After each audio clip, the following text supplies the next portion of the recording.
Para aqueles que não estiveram aqui no sábado passado, nós falamos um pouco sobre essa jornada que o cristão está fazendo em direção ao céu. E a pergunta que fizemos é: reconhecendo que você está caminhando para o céu, você tem certeza que está no caminho certo? Você está tranquilo de que não há desvios por aí? Então nós falamos sobre o texto de São João 14, verso 6, onde Jesus declara ser o caminho, a verdade e a vida. E chegamos à conclusão de reconfirmar, de afirmar, de que nós podemos aceitar Jesus como sendo o caminho que nos leva a Deus. E, aliás, a conclusão que chegamos, de forma bíblica, é que Ele é o único caminho. Não existe nenhuma outra opção. Ou seja, esta promessa de ser o caminho, a verdade e a vida, na verdade, traz para nós um motivo de tranquilidade, de certeza, de paz. E isso tem moldado e transformado a vida de milhares e milhares de pessoas ao longo dos séculos, ao longo dos anos. E à medida que essa caminhada se desenvolve, essa jornada, a nossa vida vai se transformando à semelhança à vida de nosso Senhor Jesus Cristo. Nós falamos, como ilustração, de uma viagem que fizemos de Massachusetts até Washington, há anos atrás, quando nós morávamos aqui, naquela região. E foi a primeira viagem que fizemos, uma viagem longa, aqui, para a região de Washington. E vocês lembram, foi um congresso que nós viemos assistir aqui, promovido, realizado, coordenado por essa igreja. Naquela época não havia GPS, o que muita gente não tem ideia de viajar sem isso. Mas havia informações que as pessoas passavam e o mapa, o grandão, o livro grandão. E eu disse para vocês que, seguindo as instruções e olhando para o mapa, nós chegamos aqui sem erro.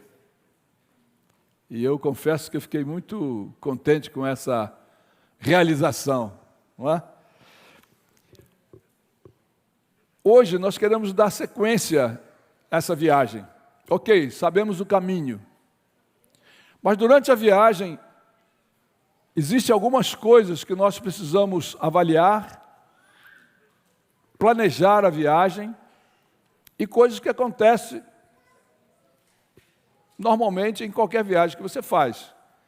E falando de uma viagem como essa que eu mencionei, para nós, por exemplo, existem algumas coisas que você precisa observar. O seu carro está em condições?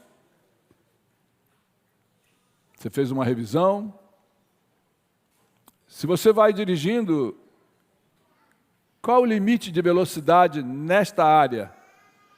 Qual o limite de velocidade numa outra área? Porque às vezes nós somos surpreendidos. Logo que eu cheguei aqui, na área de East Providence, Rhode Island, eu estava indo e eu estava preocupado porque me disseram que as leis aqui existem e elas são para valer, funcionam. E eu olhando as placas de limite de velocidade, eu vi que naquela época, naquela área, era 55 milhas por hora. Só que, de repente, nós estávamos chegando numa área com um pouco mais de população, trocou a placa, o limite, mas eu não percebi essa placa. Eu não vi a placa de troca, que seria menos velocidade, talvez 45, 50, não me lembro bem. Mas eu vi que alguém com umas luzes vermelhas e azuis veio atrás de mim. Eu não sei se você já passaram por essa experiência? Acho que ninguém, né? Regulamentos que controlam a segurança que você espera ter na sua viagem. Você às vezes tem que parar para descansar.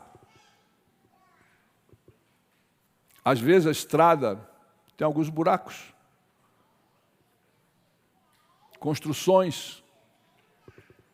E você já percebeu que quando você sai e viaja, às vezes você vê que um ou dois ou outros carros estão acompanhando você, vocês estão juntos, às vezes passam por um, passa por outro, outro passa, e de repente você não vê mais aquele carro. Ele já saiu num desvio. Sabe, na vida cristã também existem possibilidades de desvios. Vocês são testemunhas de que nesses bancos já tiveram muitas pessoas que possivelmente afirmaram o que nós estamos afirmando. Nós estamos na caminhada para o céu. Mas elas pegaram um desvio, algumas.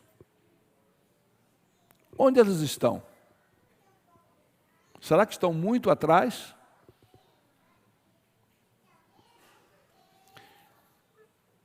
Eu entendo, espiritualmente falando, que nesta jornada nós estamos trabalhando com a graça e o poder de Deus para nos tornar mais semelhantes a Jesus. E por isso nós chamamos que essa viagem espiritual é o processo da santificação.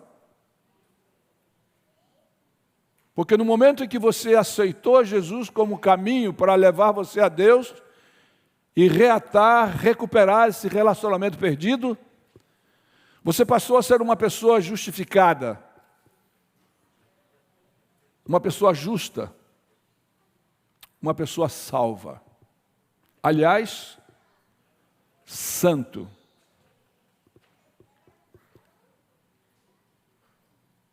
Mas como viver uma vida santa, justa, semelhante à de Jesus? Existem algumas evidências desse processo de santificação. É o que eu queria passar com vocês. E eu diria que o livro, ou a epístola dos Colossenses, no capítulo 3, se vocês olharem comigo, vocês podem anotarem, quiserem ver na tela, quiserem ver no seu celular, no seu tablet, ou aí na tela, eu vou me prender no verso 12 do capítulo 3.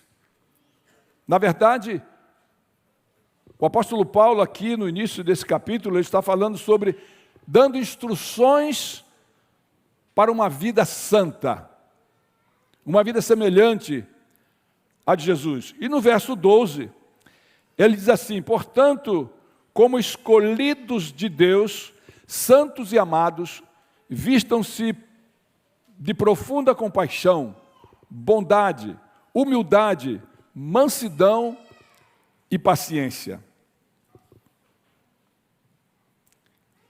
E eu queria destacar a primeira parte que o apóstolo Paulo dá ênfase. Escolhidos de Deus. Note bem, no momento que você aceita Jesus como o caminho, a verdade e a vida, eu quero dizer para você que essa iniciativa, essa decisão, na verdade foi o próprio Deus que colocou no seu coração. Porque até mesmo o desejo de desejar alguma coisa boa vem de Deus. Não é de você, não é de mim. Então quando você aceita, ok, esse é o caminho, eu vou. Por quê? É fácil entender isto. 2 Tessalonicenses, capítulo 2, verso 13 e 14, diz assim, no verso 13, contudo devemos sempre dar graças a Deus por vocês, irmãos amados pelo Senhor, porque Deus os escolheu como primeiros frutos para serem salvos pela obra santificadora do Espírito e pela fé na verdade. Então você já foi escolhido para ser salvo. Ou seja, você já foi escolhido para chegar lá. Percebe? Você não foi escolhido para ir na caminhada e ficar pelo caminho. Mesmo que tenha neve. O primeiro casamento que eu fiz como pastor foi na cidade de Nova York. Mas eu morava em Massachusetts. E naquele fim de semana, neve. E de novo, naquela época, sem GPS, muito menos telefone celular. Mas eu sabia que de carro para o local do casamento, daria mais ou menos 4 horas de viagem. Por causa da neve e tal, etc. Nós fizemos um cálculo para 6 horas de viagem. 2 horas a mais. E sabe o que aconteceu? O pastor chegou lá 8 horas depois. Melhor, 2 horas depois do horário do casamento. Eu tinha calculado 6 horas de viagem, nós gastamos 8. Mas o mais bonito e belo é que a noiva estava dentro do carro ainda esperando o pastor. Muita fé, né? Sabe, na sua vida espiritual, às vezes acontece algumas coisas que retardam. Mas você precisa ter perseverança, você não pode desistir. Há pessoas que às vezes vão adiante de você. Há outros que passam na sua frente e atrapalham você. Isso também acontece. E como eu disse, alguns se desviam pelo caminho. Você não pode. E por que não? Porque você precisa ter a certeza de que Deus escolheu para você chegar ali, nas mansões celestiais. Por quê? E no verso 14, segundo Tessalonicenses 2, ele diz que ele deseja que nos tornemos participantes da glória do nosso Senhor Jesus Cristo. Participar da glória significa comemorar a vitória. Cheguei, alcancei. Assim como nós chegamos aqui em Washington, eu estava vibrando porque conseguimos chegar sem errar o caminho. A vida espiritual é assim. Você está indo para o céu, mas na verdade, você tem alguém guiando você antes, já planejado, antes de você nascer, esse caminho, esse local onde você deseja estar. Foi Deus que iniciou o processo. É Deus que mantém o processo. Você e eu precisamos acreditar de que Ele pode controlar e nos guiar. Porque Deus escolheu você para a salvação. E tem um detalhe. Não foi por causa dos seus atributos e qualidades que você possui. Não foi por causa do preparo acadêmico, dos recursos que você tem, e muito menos dos recursos que você não tem, ou seja, porque você é um pobre miserável. Não foi por isso, foi simplesmente uma decisão dele escolher você para a salvação, e isso ele fez antes da criação do mundo.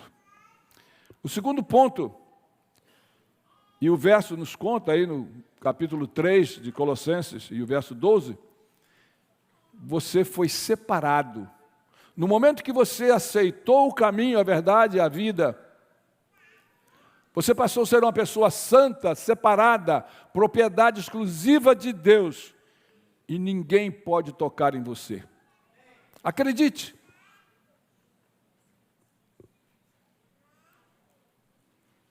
Talvez alguém me diga, mas pastor, santo. Uma pessoa justa é uma pessoa santa. Você foi separado, separada como propriedade de Deus. E o verso diz isso. Acredite, você está indo na sua caminhada, não importa se chove, se cai neve, se tem buraco, se há acidentes pelo caminho, não desista. Siga. E aqui está o nosso GPS.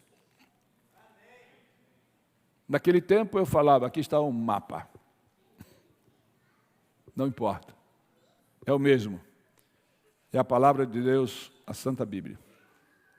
Uma outra coisa que você deve estar firme, confiante, é de que você, no verso 12 ainda, você é amado, amada por Deus.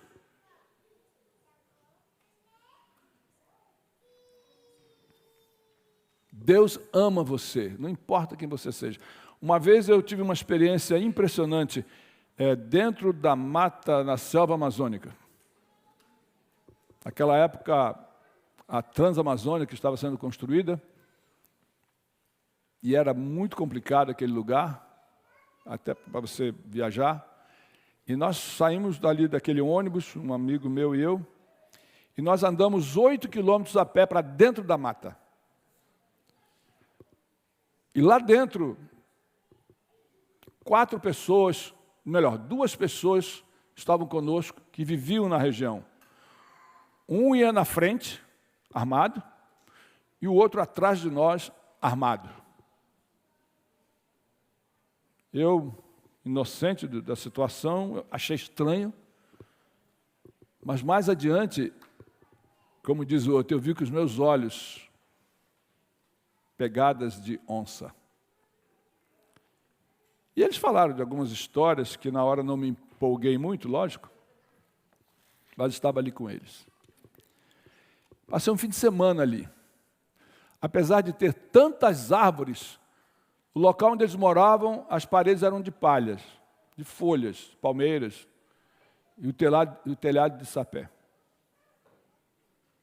Havia apenas um cômodo pequeno, fechado dessa forma. O restante da casa era totalmente aberto.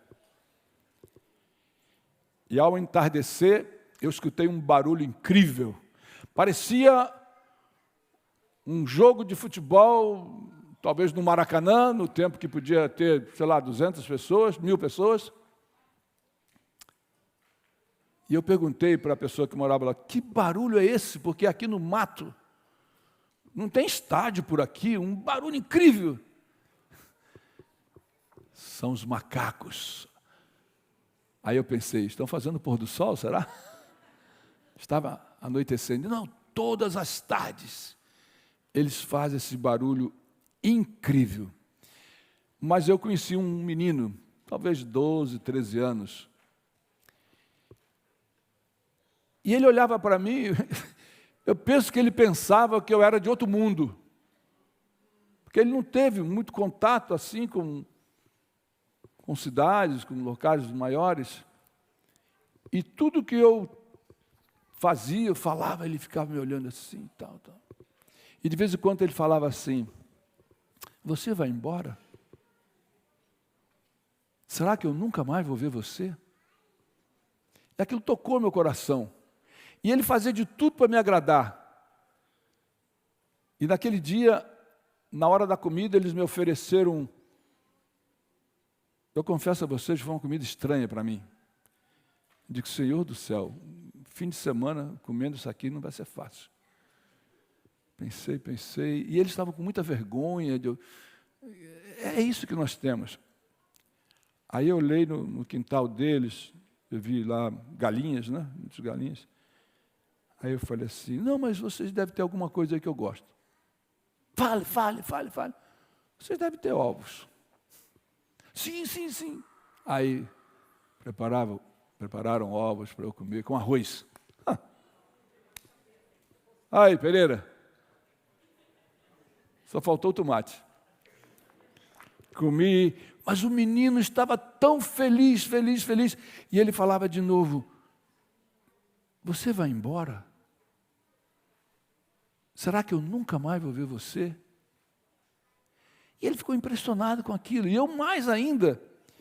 Sabe, quando eu saí dali, eu fiquei pensando, se alguém olha para você, quem é você? Quem sou eu? E vê alguma coisa especial em você,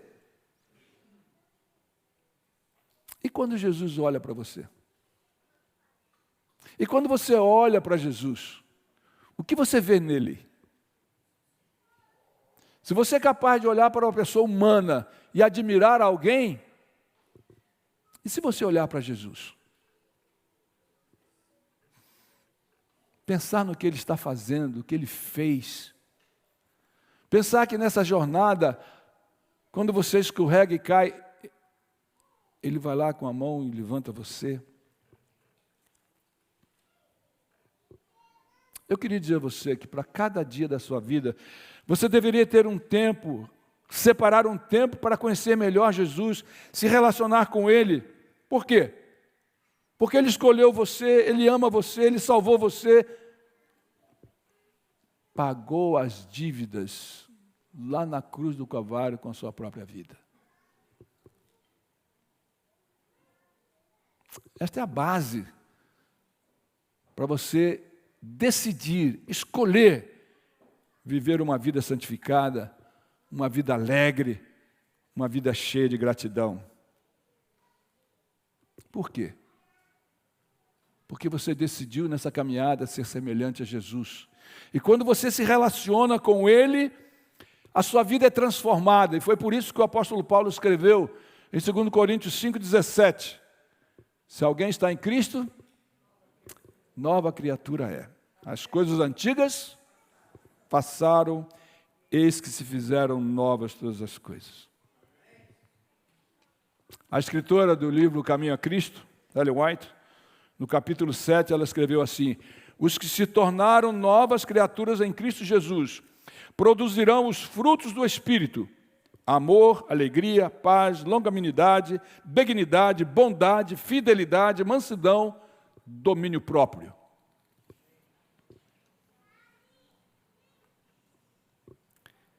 Sabe, irmãos, esse é o caminho que você está percorrendo. E o lugar é um lugar de paz, de vitória, onde você vai estar face a face, louvando e adorando o próprio Jesus, que é o caminho, a verdade e a vida. Mas nessa caminhada, é importante você permitir que Deus transforme a sua vida. É necessário isso. O pastor famoso aqui nos Estados Unidos, Max Lucado, no livro O Coração Igual ao de Jesus, ele escreveu assim: Deus o ama do jeito que você é, mas Ele se recusa a deixá-lo desse jeito. Ele quer que você seja como Jesus. E essa jornada, esse processo de santificação, é a oportunidade que nós temos de nos tornar semelhantes a Jesus. E como saber que a sua vida é transformada? De que forma? Ter compaixão e bondade. Ou seja, amar uns aos outros, respeitar as pessoas, valorizar as pessoas. Tem feito você isso? Ou você está buscando mais para o seu lado? Ter compaixão, bondade. Porque agora você faz parte da família de Deus. E é interessante, irmãos, que quando você ama os outros, você passa a ser amado também, respeitado, e não somente aqui, nesse local específico onde estamos agora, mas em qualquer lugar que você for, em qualquer parte do mundo. E ali você vai encontrar a família de Deus, e você vai ser recebido de braços abertos. Devemos praticar atos de amor, de compaixão, de misericórdia. Uma tarde e noite, nós estávamos saindo da cidade de Lowell, em Massachusetts, para East Providence, Rhode Island, e estava caindo muita neve. E nós estávamos com o nosso carro, Elisete, Patrícia e Luciene. Muita neve. Eu não tinha experiência do que isso realmente significa. Lá também tem a estrada 495. Os carros estavam andando como se eu estivesse a pé. Se você andasse a pé um pouquinho rápido, passava pelos carros. E em dado momento, bem devagar, passamos por um carro parado e do lado de fora uma jovem, em pé, no frio e na neve. Paramos. carro dela, à medida que foi andando, a bateria enfraqueceu, e aí o carro morreu, e ela não teve condição de seguir. Falei com ela, senta aqui no meu lugar, e eu fui fazer aquela famosa chupeta, né? Aquele cabo de bateria com bateria para tentar reativar o carro dela. Mas a Lisete e as meninas falaram que quando ela entrou no carro e eu estava lá tentando fazer o carro dela funcionar, ela já não conseguia falar direito por causa do frio. Eu não sei se você já passou por um frio dessa natureza. Você perde a articulação. E se continuar, aí a coisa complica. Você não pode imaginar a alegria, a gratidão daquela jovem. Simplesmente por um ato que às vezes a gente nem valoriza. Não sei se salvou a vida dela. Quando o seu carro começou a funcionar, nós pedimos para ela ir na nossa frente, com muita dificuldade. Na primeira saída, ela saiu e nunca mais a vi. Praticar atos de amor, de compaixão, de misericórdia. Usar de misericórdia, irmãos, significa sair da sua zona de conforto e ajudar aquele que está em necessidade. E essa igreja tem feito isso. De muitas formas, vocês têm feito isso. Uma das formas que chamou muita atenção foi quando nós decidimos, através do Multi-Hope, ajudar o Tiago a ter uma van, que ele pudesse entrar com sua cadeira de roda e se mover. Irmão, isso marcou a vida daquele casal, dele e da Juliana. Talvez você nem participou, não sei. Mas significa muito para eles até hoje. Nem todos nós participamos como poderíamos participar de atos de bondade, de compaixão e de misericórdia. Mas nessa jornada também, por você decidir ser transformado, aceito para ser transformado pelo poder e misericórdia de Deus, automaticamente, simplesmente pelo fato de você ser um cristão, você enfrenta conflitos. Conflitos.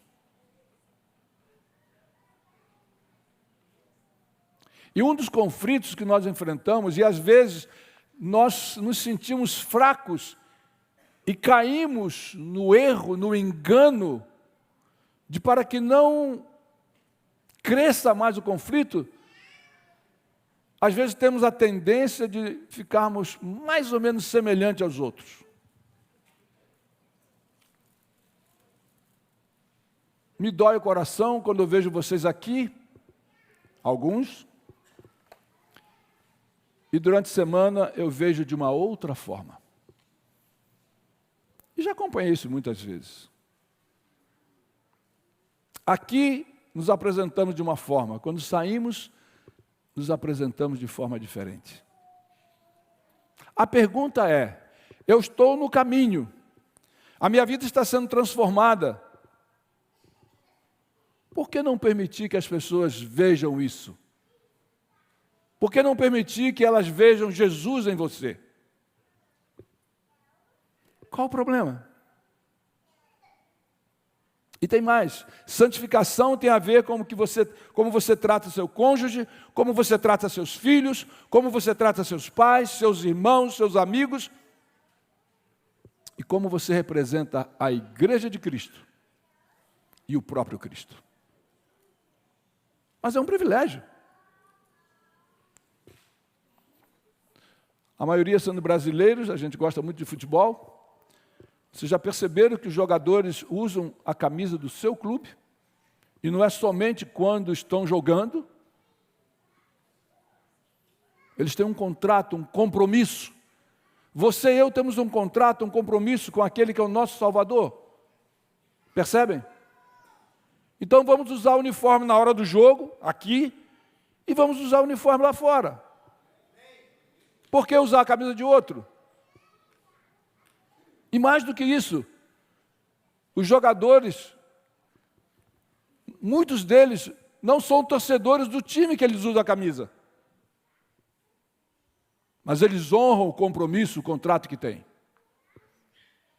Mas você voluntariamente joga nesse time, o time de Cristo.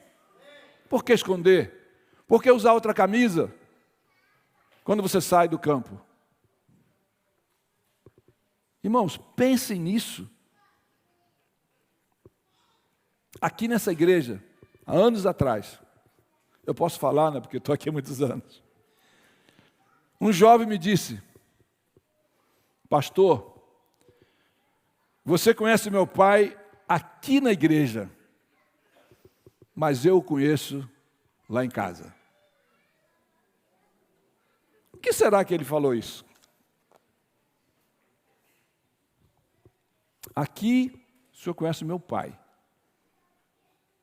eu o conheço lá em casa. Será que seu filho, sua filha, tem isso aqui na garganta para dizer para alguém? Ou tem o privilégio, a alegria de dizer: meu pai é aqui na igreja, o que ele é em casa, o que ele é em casa é aqui na igreja? Pense.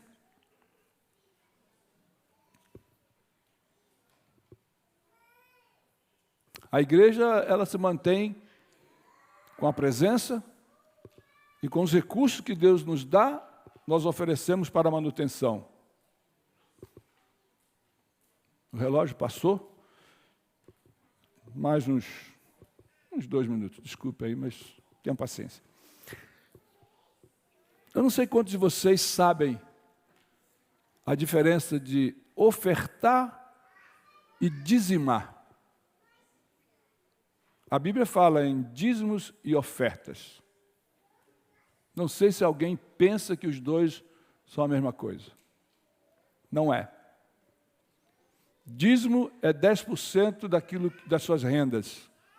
Oferta é aquilo que você oferece baseado nas suas condições e o desejo do seu coração. Mas mais um detalhe, e isso é importantíssimo que você saiba, se ainda não sabe. Para você ter isso aqui funcionando, o aquecimento funcionando, o ar-condicionado funcionando, e tantas outras coisas na nossa igreja, a igreja depende das suas ofertas. Está claro? Pergunte para você mesmo: eu ofereço alguma oferta?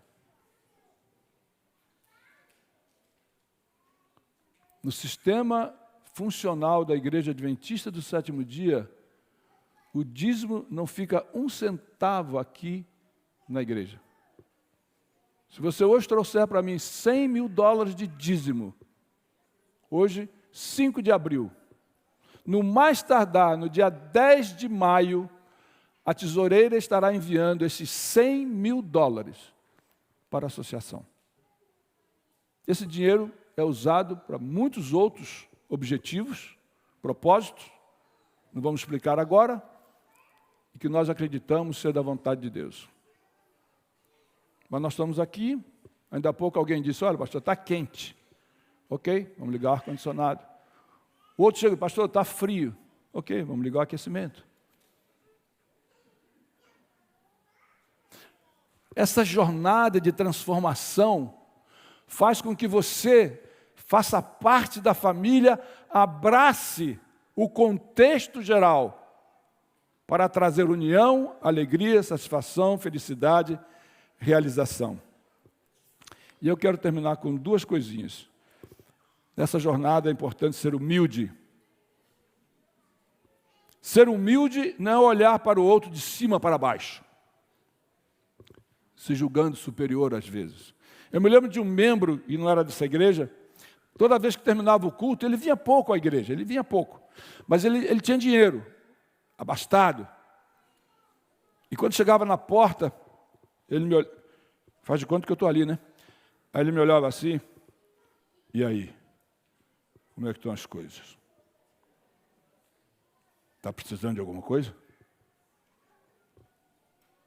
Aí ele tirava do bolso um cheque. Use isso aí para ajudar um pouco.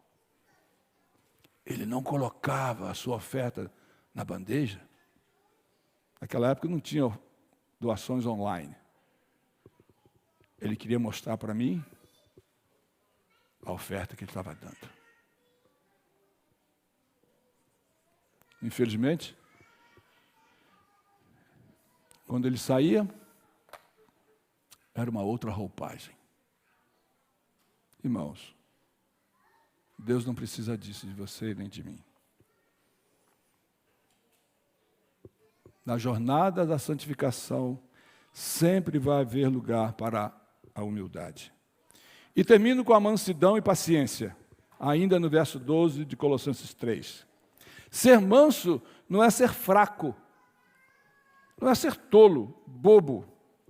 Ser manso é ter força sob controle e com equilíbrio, ter poder e domínio próprio. Por quê? Porque na nossa jornada, a nossa paciência vai ser testada. Numa viagem como essa, que sempre estou mencionando desde o sábado passado, alguém pode ultrapassar você, dar uma fechada em você. Que reação você vai ter? Tenha paciência. No meio da jornada, sempre vai encontrar um ou outro desequilibrado, abusando dos direitos que já perdeu. Ser santo é saber lidar com conflitos, e o cristão enfrenta conflitos simplesmente pelo fato de ser cristão. Mas cada conflito que você entregar nas mãos do Senhor, você vai se tornando um vencedor. Em Cristo você será um vencedor. Nelson Mandela, ele estava, quando foi levado para a ilha de Robben, para ficar ali talvez uns 27 anos, ele enfrentou carcereiros que queriam intimidá-lo a todo custo. Mas a um deles ele disse o seguinte: quem é mais preso aqui? Eu que estou na cela ou você que não me pode deixar sair? Ou seja, você tem que estar aqui sempre. Você é tão prisioneiro como eu, prisioneiro do sistema. Irmãos, o pecado roubou de nós a liberdade. Mas em Jesus, você é livre. Você é um vencedor. E Ele motiva você a prosseguir. Ele dirige a sua vida. Ele mostra a direção que você deve seguir. Ele levanta você se você cair. Ele vai conceder para você o seu poder todo o tempo. Segure a sua mão. Você será um vencedor. Não importa quem você foi, quem você é, nas mãos do Senhor, você é um vencedor. Pode confiar, porque através da sua graça, você pode esperar de que você será um vencedor. Você está caminhando, você está no processo da santificação. Jesus está esperando você. Ele caminha com você, mas ele espera você para o grande dia da celebração da vitória. E o meu desafio para você é: não desanime, não desista, porque você é um vencedor.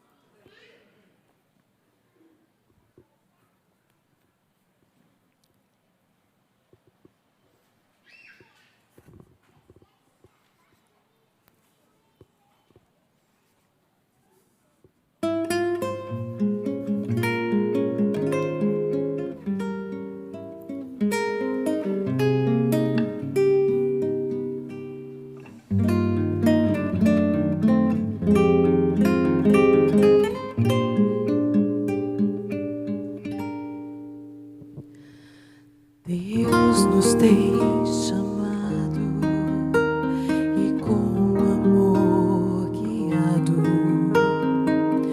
tem nos motivado a seguir, tem nos dirigido, nos tem fortalecido, tem mostrado que está na direção. Eu não vou temer nem desistir. Deus vai me levantar se eu cair, vai me conceder mais do seu poder. Basta segurar a sua mão, Ele vai fazer de mim um vencedor. Não importa quem eu fui ou quem eu sou, o seu sangue é poderoso, seu amor é milagroso. Nele sei que posso tudo conseguir. Ele vê em mim o que eu vou me tornar. Se eu nele esperar e confiar, seu amor é fortaleza, me dá força na fraqueza. Por sua graça vou vencer, vou triunfar.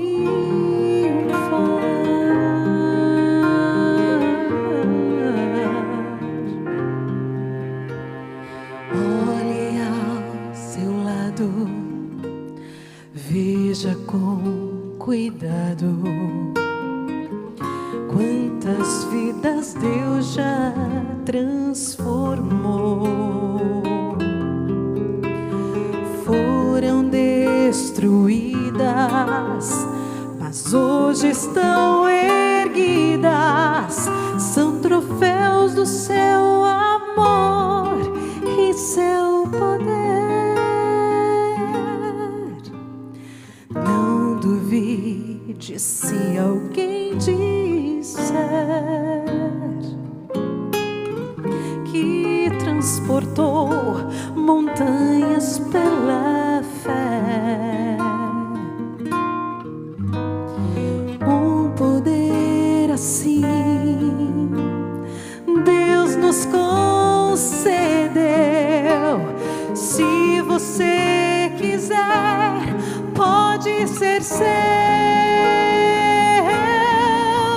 Ele vai fazer de mim um vencedor. Não importa quem eu fui ou quem eu sou, o seu sangue é poderoso, seu amor é milagroso. Nele sei que posso tudo conseguir. Ele vê em mim o que eu vou me tornar. Se eu nele esperar e confiar, o seu sangue é fortaleza, me dá força na fraqueza. Por sua graça vou vencer, por sua graça vou vencer, nessa graça vou vencer, vou triunfar.